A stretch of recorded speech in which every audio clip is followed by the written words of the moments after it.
بعد الهجمات الشرسة التي قام بها تنظيم الدولة الإسلامية المعروف بداعش على كوباني، وتزايد الضغوط الشعبية داخل الأوساط الكردية والدولية والإقليمية، وبعدما أصبحت القضية الكردية محور اهتمام العالم الغربي والأمريكي، وتزايد المطالبة كردستانيا بتوحيد القوى الكردية وترتيب البيت الكردي، توصل الأطراف الكردية في كردستان سوريا وبرعاية مباشرة من السيد مسعود البرزاني إلى توقيع اتفاقية دهوك بين أحزاب المجلس الوطني الكردي أنكسي وحركة المجتمع الديمقراطي تفدم بتاريخ 22 تشرين الأول، وتم التوصل إلى 3 نقاط أساسية تمهد لاتفاق نهائي وشامل يبني على أساسه الأطراف الكردية الشراكة في العمل السياسي والعسكري والإداري. وهذه النقاط هي المرجعية السياسية المشتركة بين المجلسين،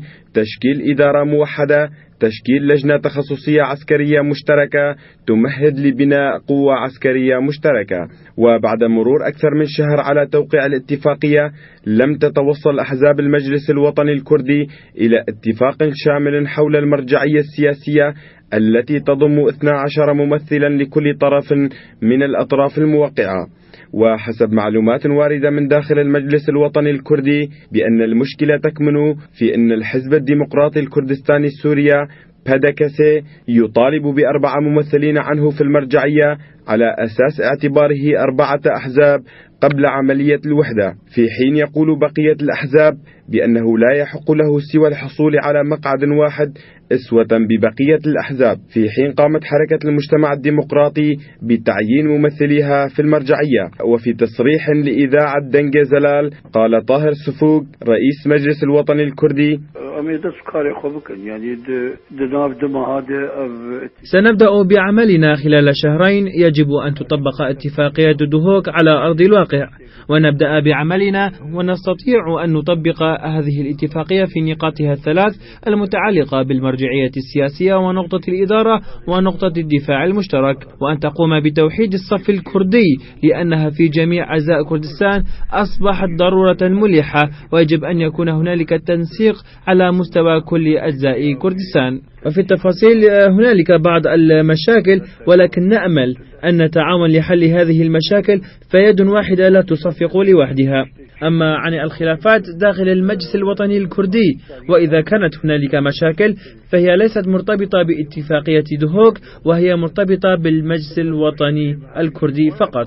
وهذه المشاكل هي تفاصيل تنظيمية ونشرها والترويج لها لا تخدم أحدا. فإذا استطعنا أن نحل مشاكلنا التنظيمية فهي متعلقة بالمجلس الوطني ولا دخل لها بالاتفاق مع الطرف الآخر. وحسب تصريح أدلى به عضو المكتب السياسي للحزب التقدمي الكردي أحمد سليمان لجريدة بوير، حيث قال: نحن في المجلس لم نتفق حتى الآن، ولا تزال المشاورات قائمة، ونأمل أن نستطيع جميعنا حل هذه الإشكالية. ومن جهته صرح محمد إسماعيل مسؤول المكتب السياسي في الحزب الديمقراطي الكردستاني سوريا: في الحقيقة الحزب الديمقراطي الكردستاني لم يقف أمام الحل في المجلس، بل على العكس، فهو سهل هذه المباحثات والقرارات من أجل حل هذه المشاكل. ولكن الحزب الديمقراطي الكردستاني في سوريا ب4 أطرافه موجود في المجلس الوطني، لأن أحزابه ال4 التي توحدت هم من أعضاء المجلس، وهم من قبل ممثلون فيه، وهذا التمثيل سينتهي بعد المؤتمر وهو قرار المجلس. ثانيا، هم موجودون من قبل وتمثيلهم بصوتين داخل المجلس الوطني الكردي، زائدا على أن المجلس الوطني لديه قرار واضح بأن البارتي سيكون ممثلا ب4 أصوات نسبة إلى أحزابه ال4. في حين لم يتطرق المجلس الوطني الكردي بعد إلى النقاط الرئيسية الأخرى المتفق عليها بين المجلسين، والمتعلقة بتشكيل إدارة موحدة بين المجلسين ومشاركة جميع الأطراف في هذه الإدارة بالطرق الديمقراطية، ومسألة تشكيل لجنة عسكرية متخصصة بين الطرفين، في حين أن شعبنا الكردي في كردستان سوريا يدعو المجلسين بعدم تفويت هذه الفرصة التاريخية، آملا أن يتوصل جميع الأطراف إلى حلول نهائية. هوزان ولو، راديو دنجة زلال.